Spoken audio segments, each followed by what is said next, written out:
AP PCC chief YS షర్మిలకు కాంగ్రెస్ అధిష్టానం ఇచ్చిన హామీ నెరవేర్చబోతుందా? త్వరలో ఆమెను చట్టసభలకు పంపనున్నారా? సొంత అన్న కాదంటే హక్కును చేర్చుకుని ఆమెకు చేసిన ప్రామిస్ను పార్టీ సాకారం చేయబోతుందా అంటే అవుననే సమాధానమే వినిపిస్తోంది. కర్ణాటకలో త్వరలో ఖాళీ కాబోయే రాజ్యసభ స్థానాలు అక్కడ కాంగ్రెస్కు 4 స్థానాలు దక్కనున్నాయి. వీటిలో ఒక స్థానం షర్మిలకు కట్టబెట్టాలని అధిష్టానం నిర్ణయించినట్టుగా తెలుస్తోంది. షర్మిల పార్టీలో చేరే సమయంలోనే రాజ్యసభ ఇస్తామని హైకమాండ్ హామీ ఇవ్వగా ఖాళీ అవ్వబోయే సీట్లలో ఒక స్థానం షర్మిలతో భర్తీ చేసే అవకాశం కనిపిస్తోంది. దీంతో చట్టసభలకు వెళ్లాలనే షర్మిల కల కూడా నెరవేరబోతోంది.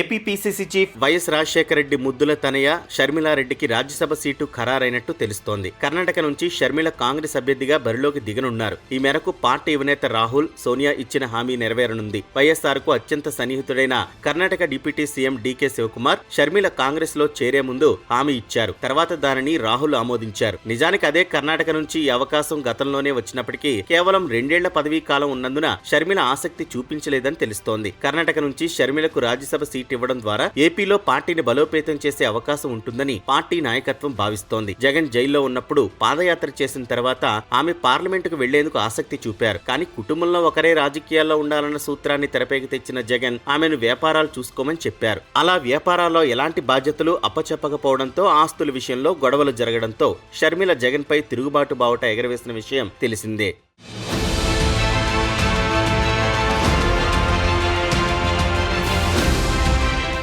ఏపీలో కాంగ్రెస్ పార్టీని విస్తరించడంతో పాటు కర్ణాటకలోనూ బలంగా ఉన్న రెడ్డి సామాజిక వర్గం, క్రిస్టియన్ ఓట్లను ఆకర్షించడానికి కాంగ్రెస్ వ్యూహాత్మకంగా అడుగులు వేస్తున్నట్లు తెలుస్తోంది. అలాగే తమ పార్టీ సీనియర్ నేత, దివంగత మాజీ ముఖ్యమంత్రి వైఎస్ రాజశేఖర రెడ్డి కుటుంబానికి ప్రాధాన్యత ఇస్తున్నామని తెలుగు రాష్ట్రాల్లోనూ చెప్పుకోవాలని కాంగ్రెస్ భావిస్తోంది. బలమైన సామాజిక నేపథ్యంతో పాటు 2 తెలుగు రాష్ట్రాల్లో షర్మిల తండ్రి రాజశేఖర రెడ్డికి ఉన్న గుర్తింపు వల్ల షర్మిలకు పదవి ఇవ్వడం రాజకీయంగా ఉపయోగపడుతుందని కాంగ్రెస్ భావిస్తోంది. గత సార్వత్రిక ఎన్నికల ముందు తన పార్టీని కాంగ్రెస్ లో విలీనం చేసినప్పుడే షర్మిలను రాజ్యసభకు పంపుతామని పార్టీ పెద్దలు హామీ ఇచ్చారు. రాజ్యసభలో బలమైన గొంతుకు అవసరం ఉండడంతో షర్మిల కూడా వాగ్దాటి ఉన్న నాయకురాలు కావడంతో ఆమెను రాజ్యసభకు తీసుకెళ్లాలని కాంగ్రెస్ భావిస్తోంది. ప్రస్తుతం ఎలాంటి అధికారిక పదవి లేకపోవడంతో షర్మిల పోరాటానికి తగిన గుర్తింపు రావడం లేదనే అభిప్రాయం వ్యక్తమవుతోంది. ఏపీ పీసీసీ చీఫ్ గా బాధ్యతలు స్వీకరించినప్పటి నుండి షర్మిల వెన్నుచూపని పోరాటం చేస్తున్నారు. అయితే ఇంతకాలం ఏపీలో కాంగ్రెస్ స్థానాన్ని వైసీపీ ఆక్రమించడంతో ఆమె ప్రయత్నాలకు తగిన మద్దతు లభించడం లేదు. ఇప్పుడు వైసీపీ బలహీనపడడంతో ఆ ఓటు బ్యాంకును మళ్లీ తమ వైపు షిఫ్ట్ చేసుకునేందుకు కాంగ్రెస్ ప్రయత్నిస్తోంది.